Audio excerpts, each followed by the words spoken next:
I'm Michelle, And I'm Beth. and this is Folkloric.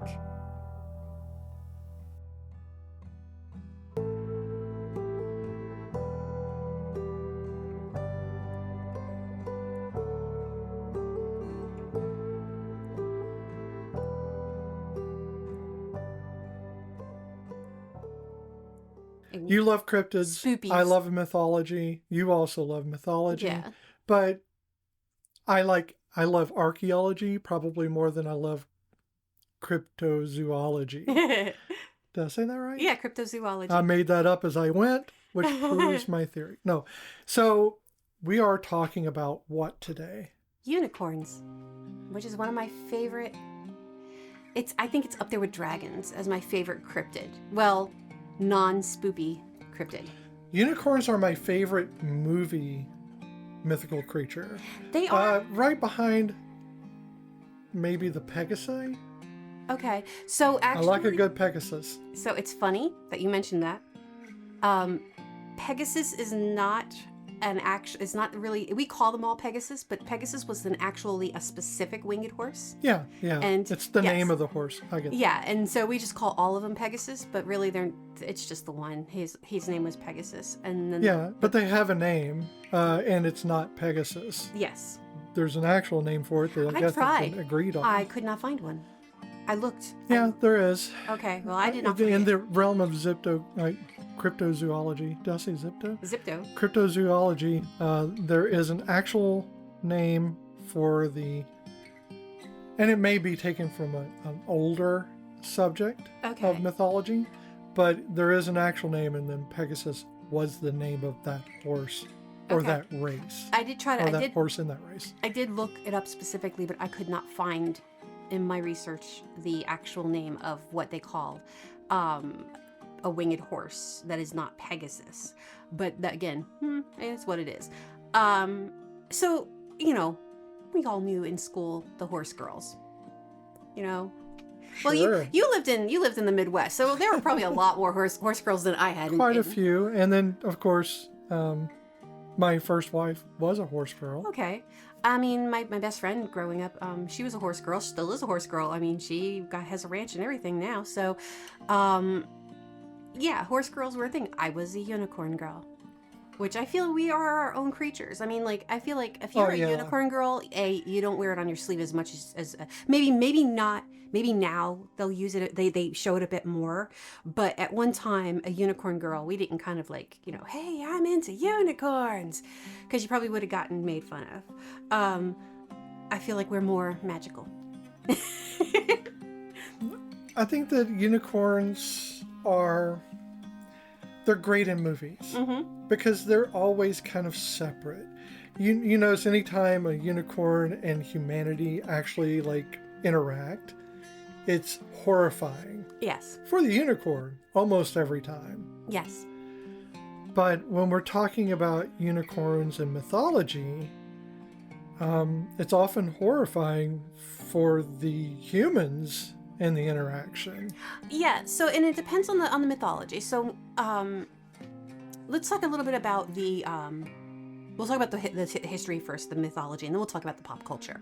So the mythology goes back pretty far. So we're talking about around 2,000 years ago. We're talking about the Bronze Age, Indus Valley. And they had found these stamps that had carvings on them that were of a bull-like creature with one horn. Now some people think, well, it's probably because of the perspective that you can only see one horn. But then they found figurines that also only had one horn. So you can't chalk that up to the perspective of the picture.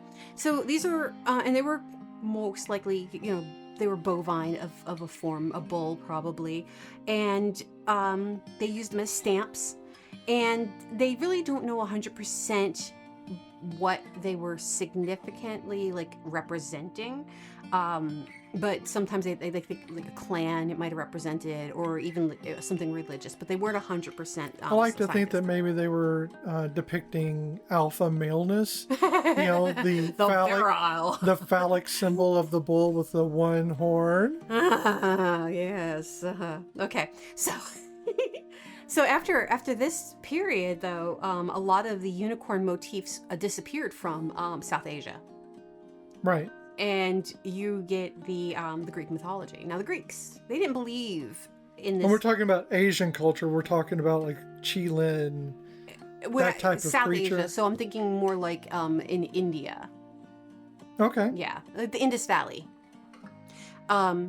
So, and then you get into like the Greek culture where they didn't necessarily believe it was a mythological creature. They didn't consider it a cryptid per se because they believed it was a real thing. They believed that unicorns were real. So they believed that they existed. And a lot of these, a lot of our ancient scholars have their own stories of the unicorn. I've actually in my notes I wrote Greek ancient Greeks did not have unicorns in their mythology. They believed them to be real creatures that lived in the, wait for it, Indus Valley, because that's what they believed, that's where the first images came from. So the Greeks believed that that's where the unicorns. But even then, they still kind of had this belief that unicorns were not what we picture as unicorns. They were picturing just not that. So there was a philosopher, an adventurer who's a traveler. His name was Titius, and I think I pronounced that correctly. He wrote a book called Indica that explained different things that he saw when he was in India, because Indica was in India. Right. And he described what he saw as wild asses, quote, wild asses fleet of foot having a horn a cubit and a half in length and colored white, red, and black. That's, I mean, first, you're not going to miss the big creature with a 2.5 foot horn. That's a pretty big ass horn. Right. And so while he did not see those creatures himself, this was what was the information that was passed along to him. Also, that the meat was bitter.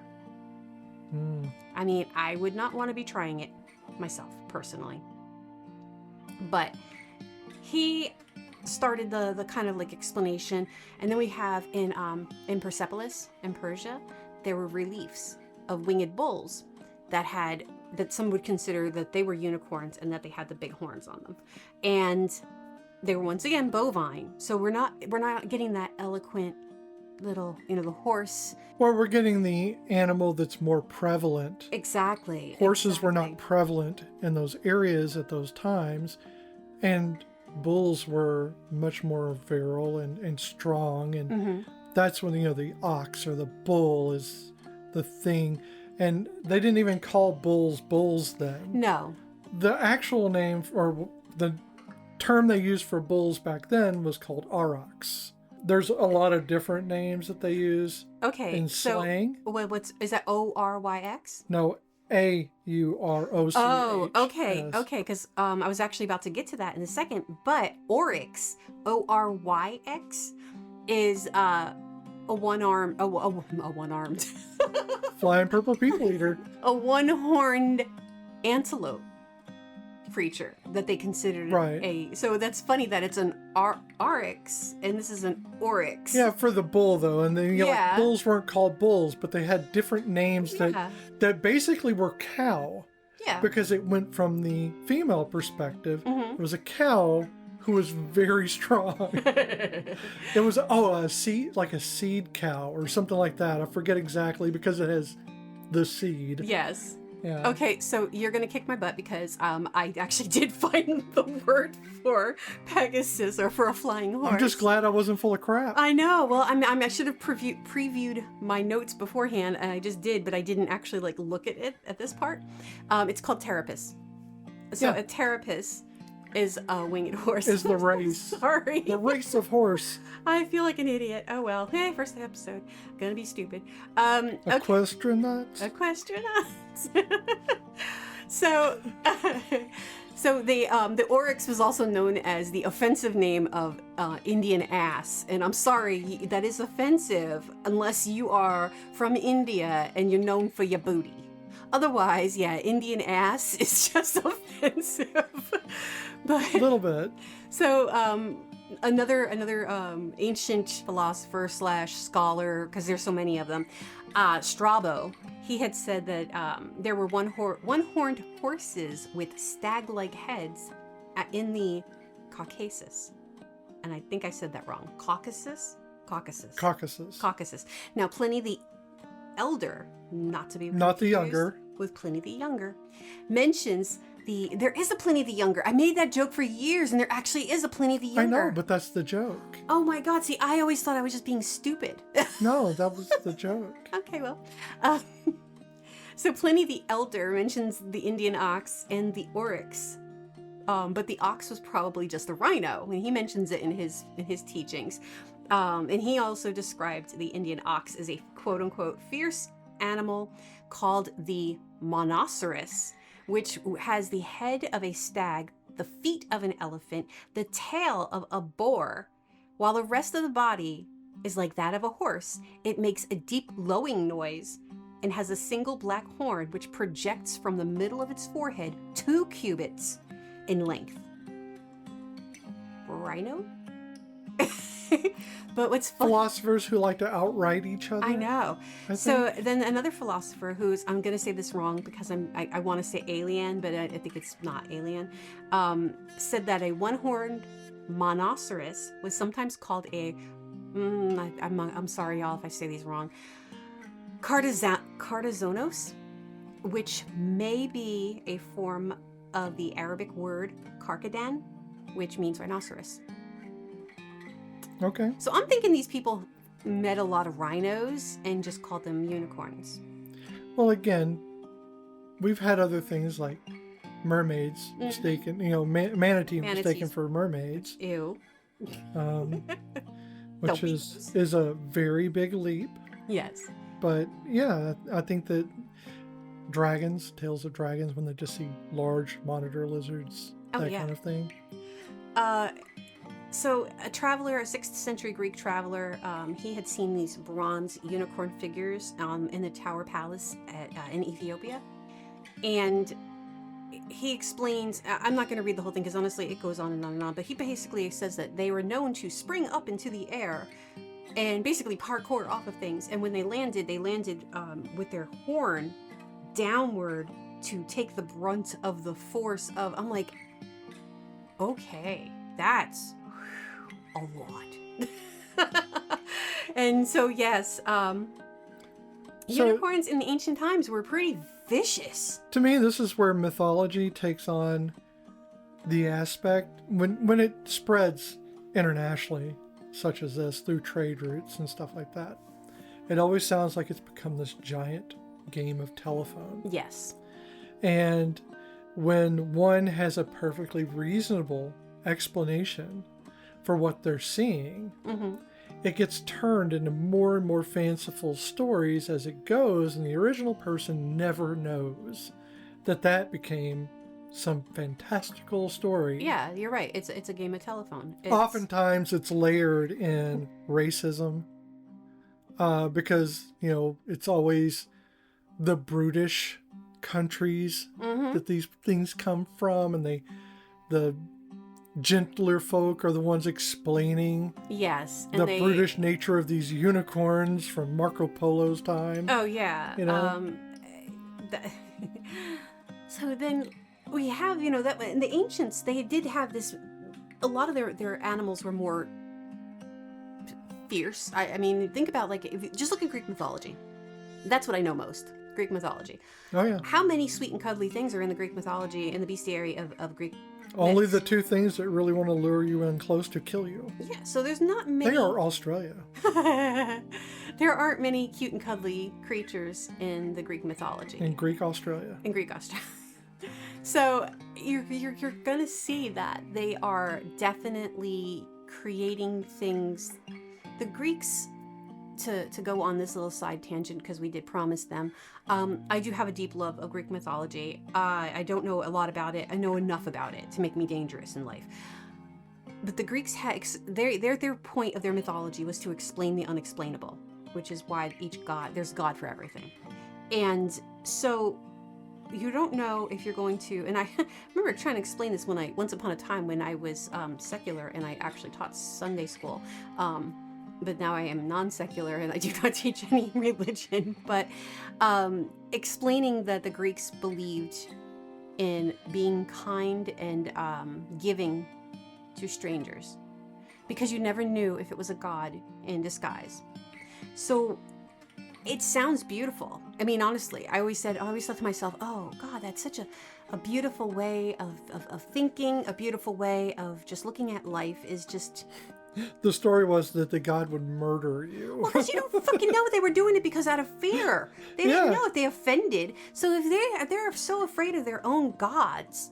Well, that was the entire thing, is that offerings weren't made out of the goodness of anyone's heart. Oh, no, it was They were made out of fear. And it's much like many religions, any religions I know of, and I'm sure there's some that don't. Mm-hmm. I just don't know of them.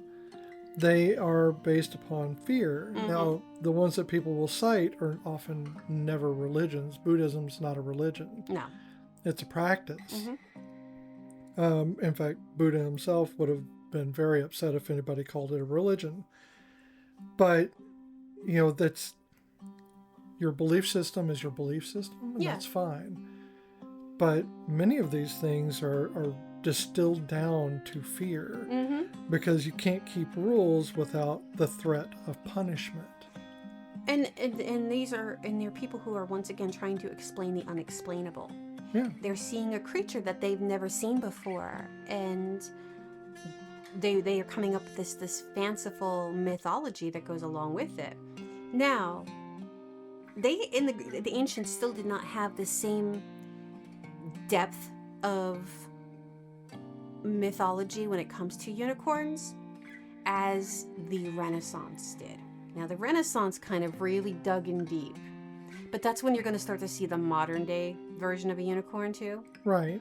Yeah, we're talking about the biblical unicorns when they became svelte.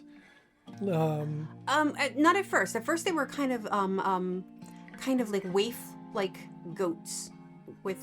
Yeah, like alicorns. Yeah. That type of thing. So you're gonna see. Let's go back even further. So the medieval, the biblical and ancient sources, they show like a wild ass or a goat, not always a horse. Yeah. And then many medieval traveler would claim to have seen unicorns. And so that's kind of like, oh, well, you've seen this. So, word of mouth would get around that. Oh, well, when this traveler was going through this land, this land is, there's unicorns everywhere, you trip over them. Keep in mind, though, that was also kind of a purity test thing. To claim you saw a unicorn is to make the claim that you're good of heart. Yes, because that's when religion kind of kicked into that one. So the predecessor of the first bestiary is called the physiologus.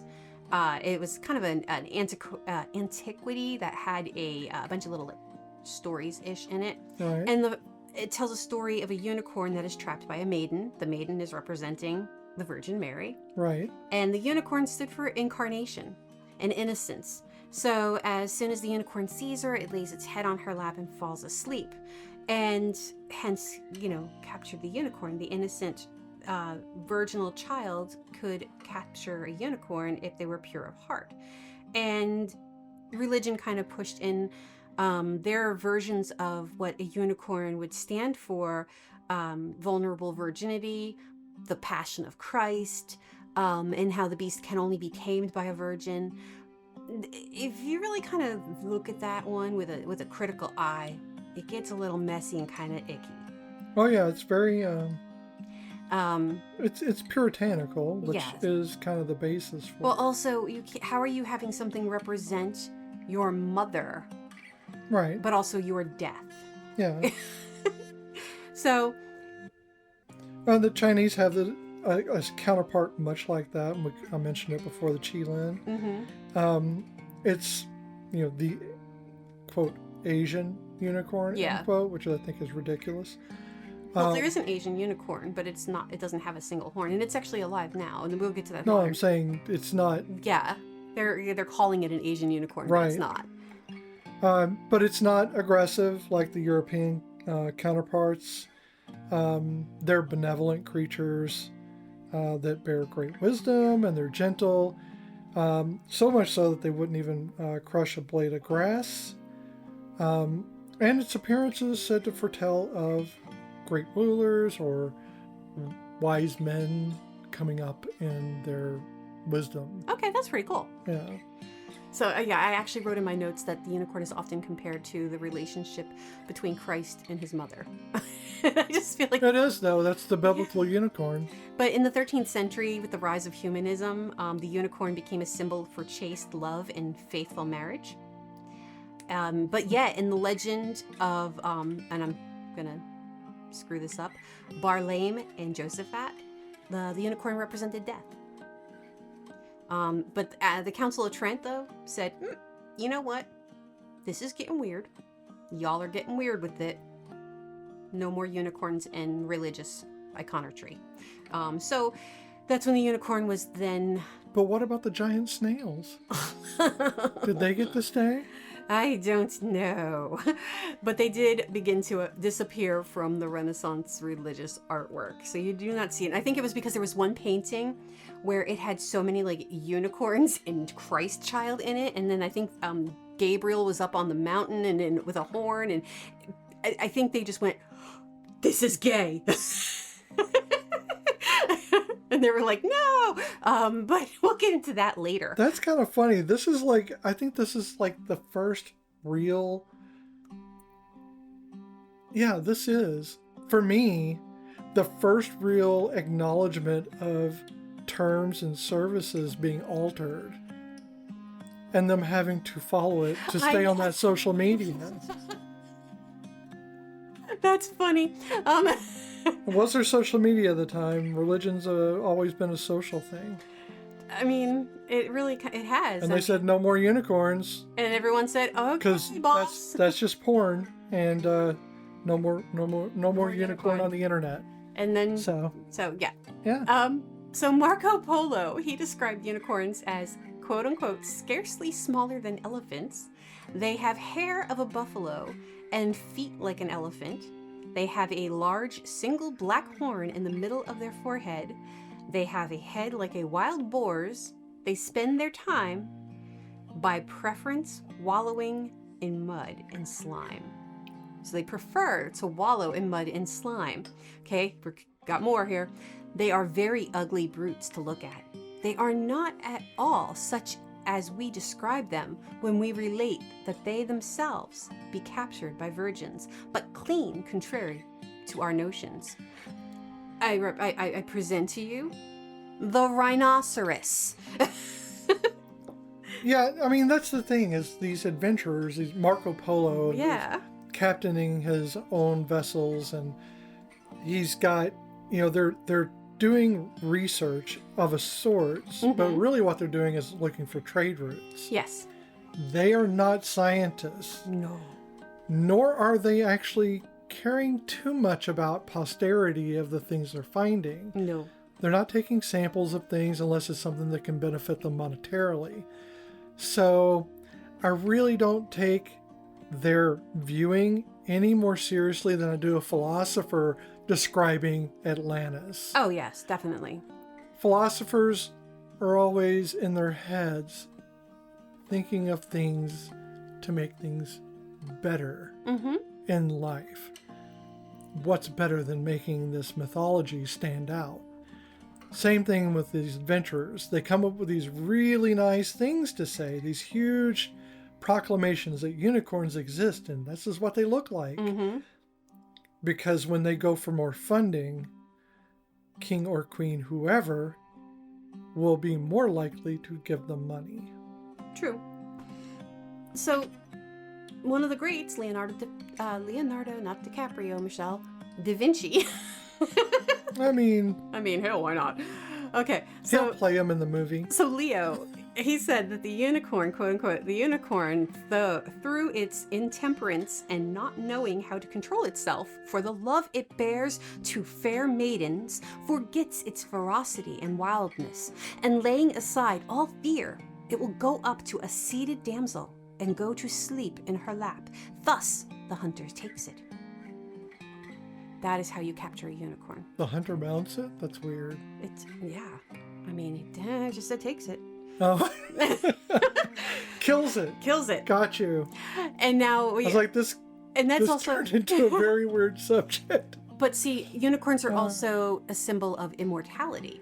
So because they're a symbol of immortality, in the cloisters, which is in the Metropolitan Museum of Modern Art, of art, not modern art, but of art, and wrong museum, Michelle, in New York City, it holds the Hunt of the Unicorn, which was woven in the 1500s. Somewhere they believe around Brussels or Liège. They're not really sure 100% of where it was found, like where it was made. But it also depicts a maiden going out and capturing a unicorn. And they actually show it gets killed. But then in the next tapestry, it's alive, but it's attached to a pomegranate tree and it's a fenced-in area because it has resurrected. Some people think that the red on the side of it represents the juice from the pomegranate, but then why would it be on its side? Because that doesn't make sense. Unicorns have a mouth. Why would it eat on its side? So I think messy eater. Seeds. So I do think it does show that it was resurrected, and that's just the blood stains from when it was murdered. Gotcha. And so you're seeing this unicide. You're seeing the entrapment of the unicorn. And there's actually another tapestry that was from France that is very, very similar, but it depicts the 5 senses, which are the gateways to temptation, and the final one being being love, really just love. And it's a unicorn, but it's the final tapestry is the gateway to temptation through love. Shakespeare actually mentions a unicorn in his play Timon of Athens, and he notes that to hunt a unicorn that you stand by. This is so asinine. This is fucking what's it? William Tell. This is William Tell without the apple is what this is, okay? Oh, okay. It's kind of similar. So basically, the hunter stands in front of the tree and taunts the unicorn until the unicorn takes up a charge, runs at the hunter, and the hunter moves at the last minute, and its horn is embedded in the tree. And then, there you go. I wonder how much of that was cartoonish could you be? Also in the 15th century, heraldry began to start using unicorns in their the crests of different families and lineages and royalty. What I think is funny is that before we have our modern day herald of the royal arms of the United Kingdom, which has both a unicorn and a lion on it, the reason why the unicorn is on it is because in Scotland, they saw the unicorn as the natural enemy of the lion, which I did not know that. So that's why the Scots started using it as on their heralds and their royal arms. And then when Scotland and England combined, that's why you see both the unicorn and the lion. That's a really nice way of saying that. I know, I'm just saying, I'm being nice about it, but 1707 is when it's a 1707 union that brought the two countries together. Yeah. I know, I'm trying to be nice because I know. Bloody constraints! I mean, we're not going to start discussing, Braveheart and shit. I mean, I hope not, because that was a horrifyingly inaccurate film. So you're, and then the horn itself, if you look at the unicorn's horn itself, it's actually, the horn is called the alicorn. And they believe that it was magical, obviously. They believe that it holds medicinal properties. Like a bezoar? So, I'm pretty sure my autocorrect changed the first name on this Danish physician, because I'm pretty sure it is not Ole, but his last name is Vorm. And he believed that the horn of a unicorn was actually just a narwhal tusk. So he was kind of the first one to be like, you bunch of bitches.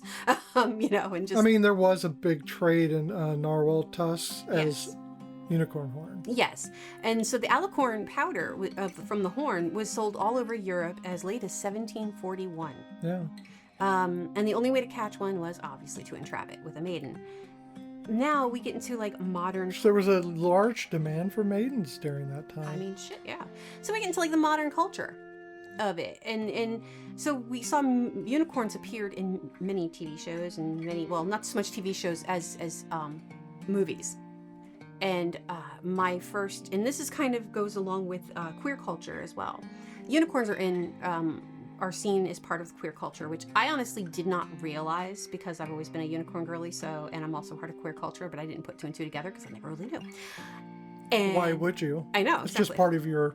It's part of my life. Yeah. So, in obviously the 21st century, unicorns alongside the rainbow symbolize queerness. And so with the rainbow flag, because of the Victorian stance that unicorns and rainbows kind of go hand in hand, that's why they kind of naturally became a part of it. When the rainbow became a part of a symbol for queerness, the unicorn was just a natural kind of a mascot. Progression. Yeah. Yes.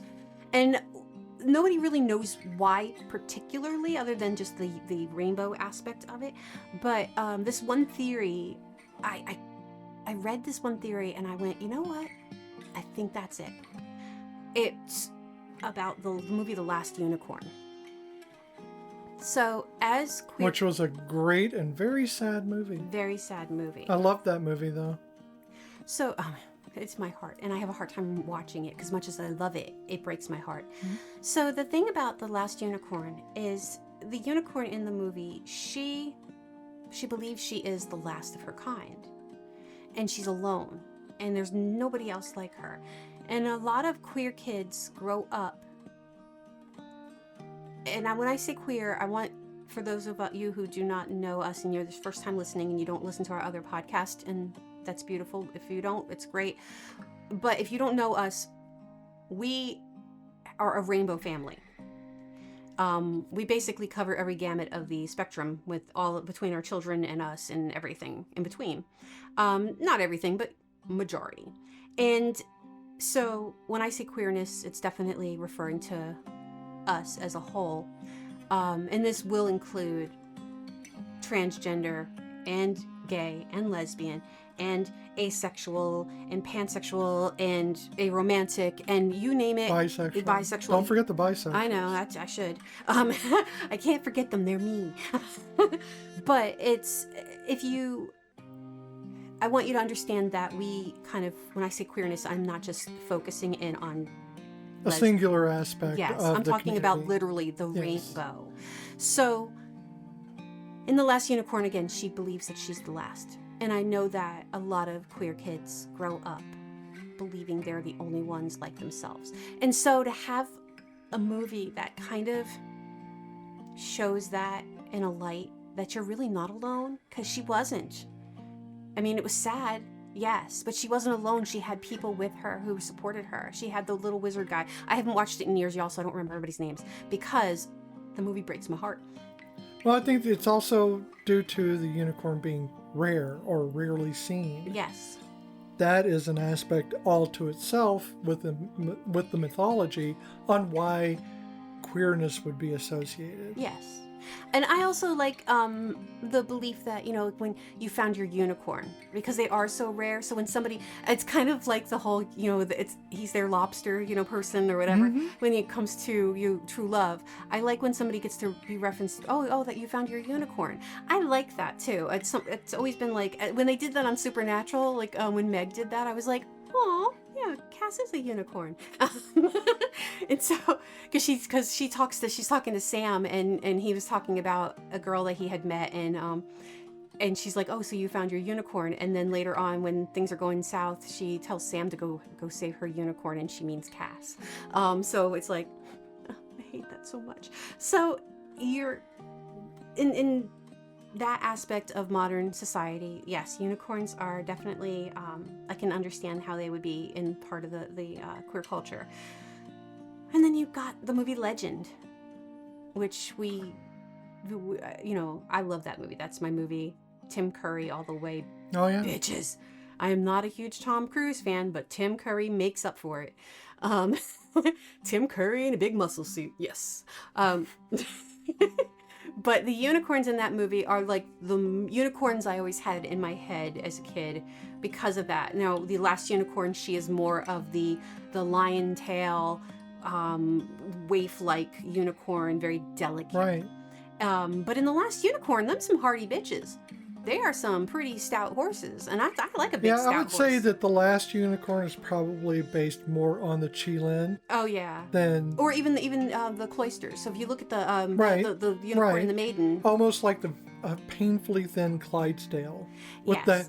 the tufts of hair coming out of the back of the hooves. Yes. And stuff like that. And it's funny because I make this mistake all the time. The tapestries are not called the cloisters. It's called the unicorn and the maiden. It is in the cloisters. I always Part of the cloisters. Yes, and I always want to call it the cloisters. I've always called it the cloisters, and I always have to correct myself. So, you have that aspect of society. Unicorns are definitely my comfort. I mean, actually, if you look in this room, there's probably about 3. There's one right here next to us. There used to be another one over there behind you. I have stickers actually on the one side of this. I got you slippers that are literally 2 unicorns. Yes. On the I think it's that side of the desk against the wall. It used to be out here where you could see. There's a unicorn. That's my PTK unicorn.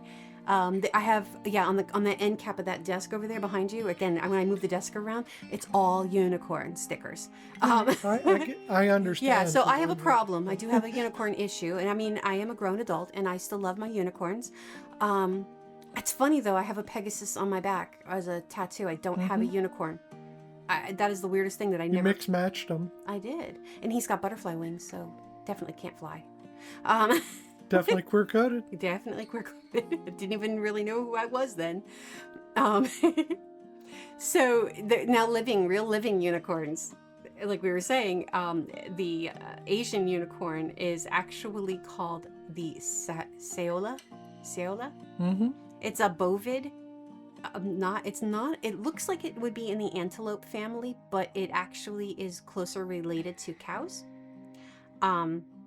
Well, and matching more the original or earliest aspects of unicorns that were in mythology. And they do have 2 horns, though, so it's not a unicorn. I think it's just they call it the Asian unicorn, but it's not really But if you're seeing it from profile, then you would think it's a single single horn. And they are very close together on their head. They are critically endangered. I would imagine. Yes. They live in the Annamite range, and because of its rarity, that's why they call it the Asian unicorn. Sorry, my brain skipped a gear. So it's because of their rarity that they call it the Asian unicorn. When the Gish scavenger hunt was going on, one time we raised money to save acres and acres. I forget how much we ended up saving of rainforest that this unicorn lives in, and a few other animals that were endangered. But there was for me, the Asian unicorn was the draw for me. And again, it's that my opinion is that they were mistaken as from rhinos. I think it was, but a horse is also seen as a lovely and delicate creature, and I think that the modern white man in Europe when they were taking over those mythologies, saw the bovine aspect and said, "Ooh, we can make this pretty." Well, I think also too that you have some translation issues. Mm-hmm. So, like in the biblical unicorn, it was a mistranslation. Mm-hmm. The original Hebrew word, which is rahim, likely referred to a wild ox or an auroch, a bull. Yeah. Rather than a mythical one-horned horse. So, in fact, a lot of times, the writings that people are doing, these are along trade routes a lot of times. Mm-hmm. They don't speak the languages. They have other people translate them. Yes. So, sometimes the writings get changed in the translation because the person doesn't know the word for it, because maybe they're not up to date on the language that they're translating to. Mm-hmm. Because you have years in between when they might reconnect with their own culture. Yes. To learn what the word means, because our languages change all the time. That's true. And we steal stuff from everybody, and the words get manipulated and moved. And along trade routes, that happens more because you get a bastardization by different people who are trading trying to just communicate basic thoughts, but then extend that further. And then words get changed to mean new things, and new words get created to explain the things that couldn't be explained with original language. So, this is one of those things that, I feel like I think originally with the horrific idea of a unicorn being these ferocious creatures is probably the right choice. Oh, I love them. I want those back. I want our ferocious unicorns back. I think the cryptid propaganda machine wants us to believe that they are passive and sweet. Sneak attack All the way. You know what? One of my other favorite things about like in unicorn culture was, and this is so stupid, but this is kind of like one of those. When I was, I guess in second grade, I discovered the Wonderful World of Shel Silverstein books. Oh yeah. And he wrote the Unicorn Song, which was made popular by the Irish Rovers. But I remember hearing the song, but I didn't know it was Shel Silverstein for many, many, many years. And then I saw it written in one of his books, and I went, oh, I know that song. And I was so excited that he wrote it, because he was one of my favorite poets when I was a kid. I mean, yeah. just a writer. I think in general. one of the more accessible poets to children. I liked how messy his work is. It really is messy, and it's the appeal for children. Yeah, there's an appeal. There's this childlike aesthetic. I have the full collection, and I read it to my students all the time. So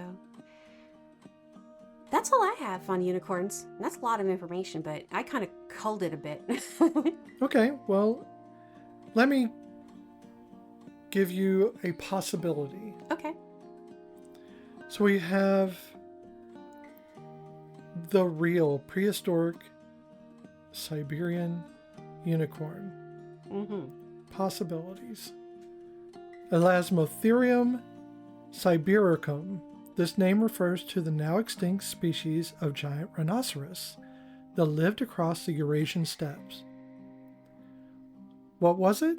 Not a horse, but a massive, shaggy rhinoceros with a single enormous horn.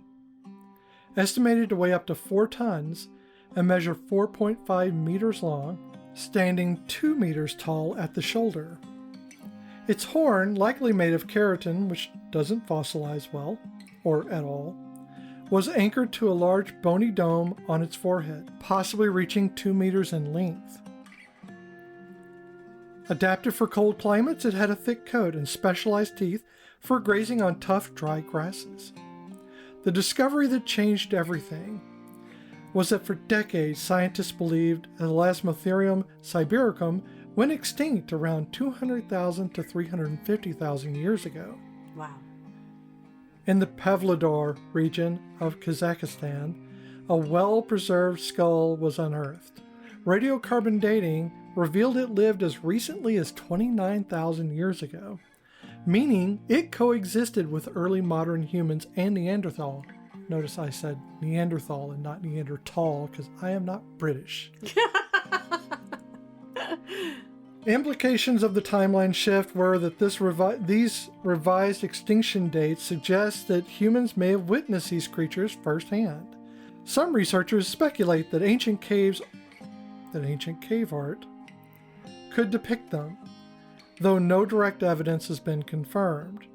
Theories suggest that the species survived longer in western Siberia, possibly due to climate refuges, those areas in which climate has not changed very much, or migration to more temperate zones. Okay.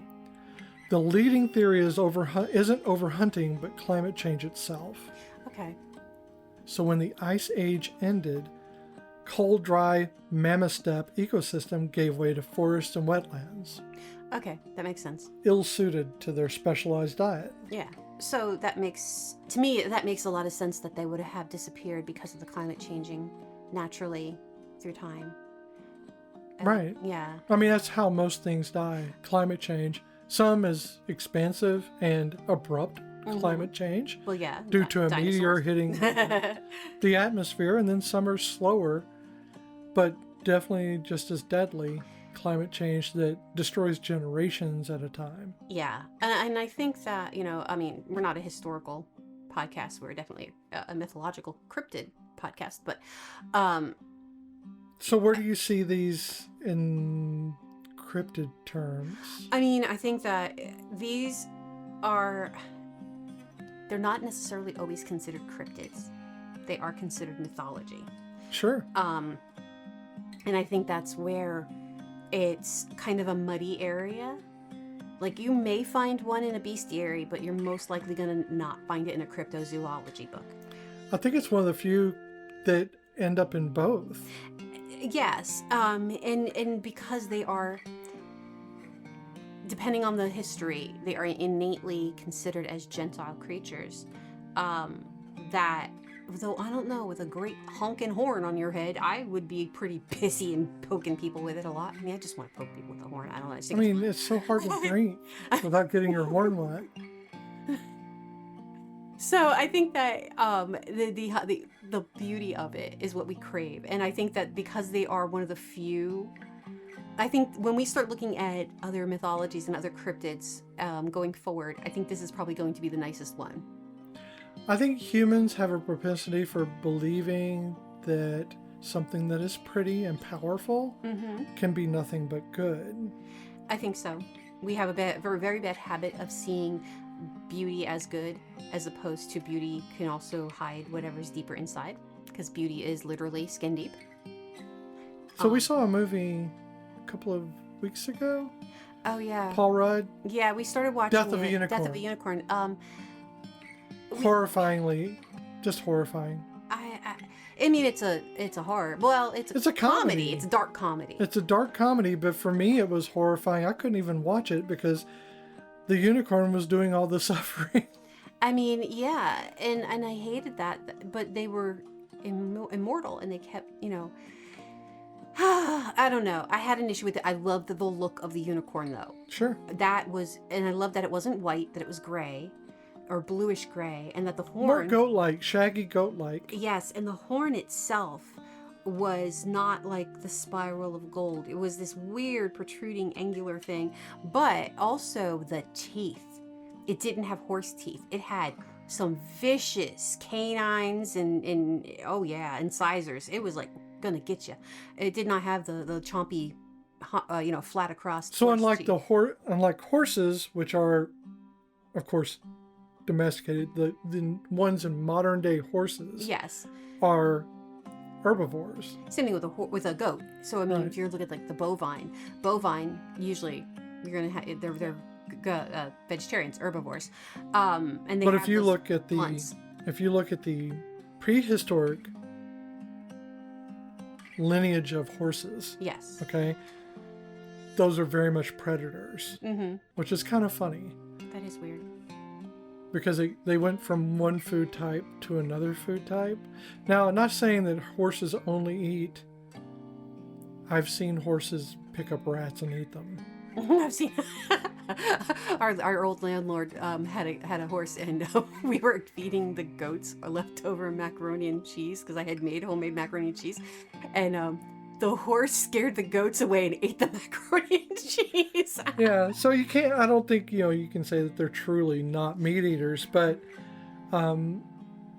horses having canines, having fangs, basically. Let's make it fun. Yeah, because they were fangs. Say They fangs. were fangs. Meant that they were predatory in nature in some way. Yeah.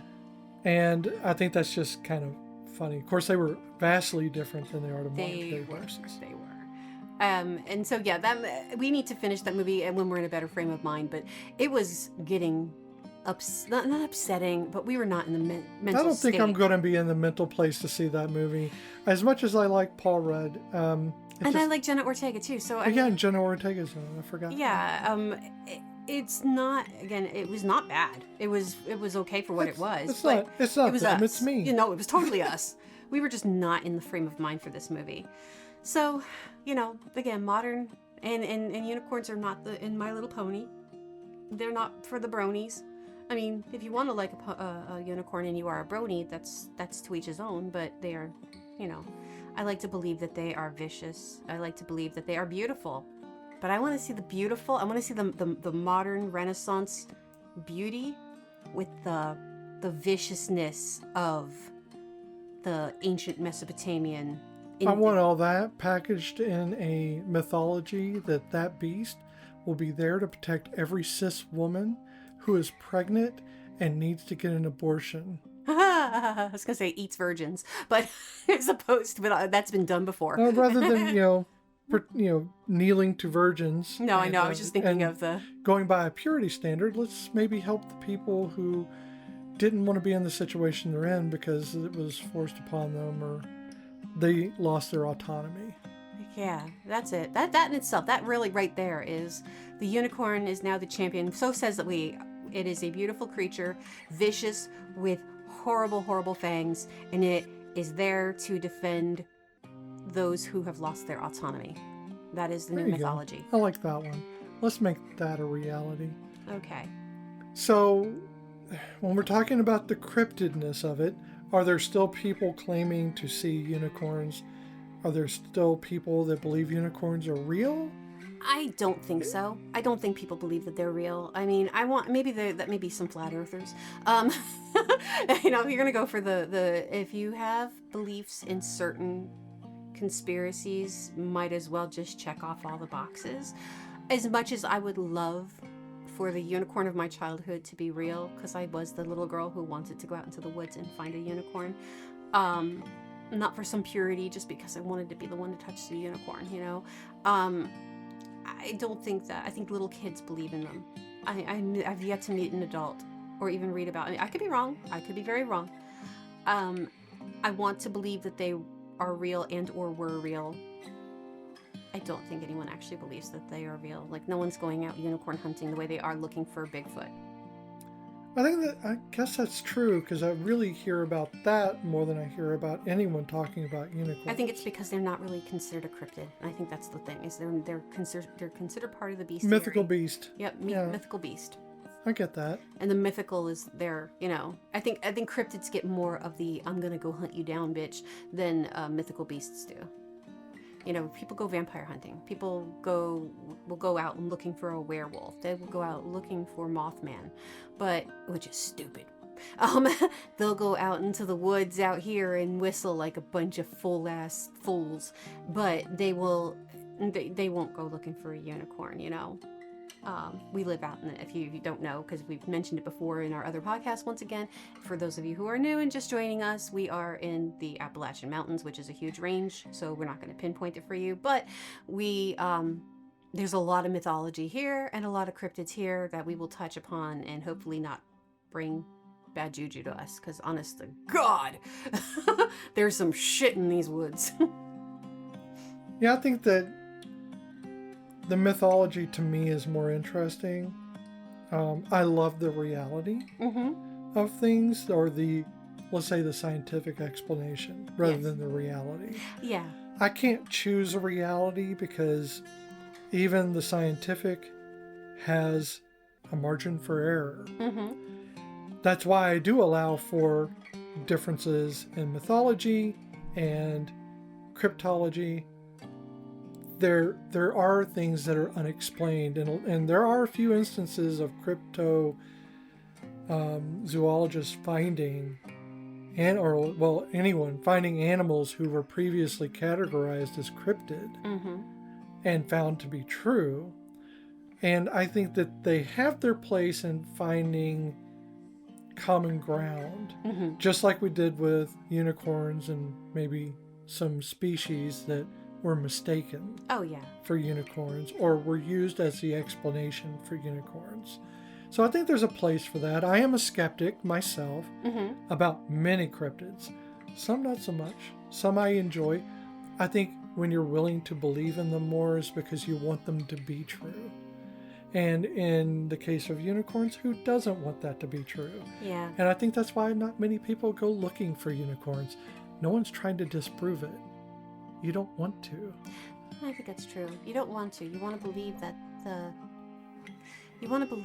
the image you have of your head, and especially us unicorn girlies, we want to believe that those things are real.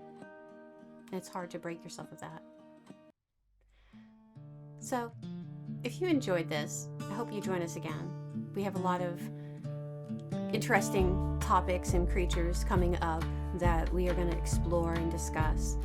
If you have any suggestions, you can email us, and our email and our Instagram and our Blue Sky links will all be in our bio, and our links will also be in our link tree. Link tree. Yes. And it'll link to our other podcast, Once More with Feelings.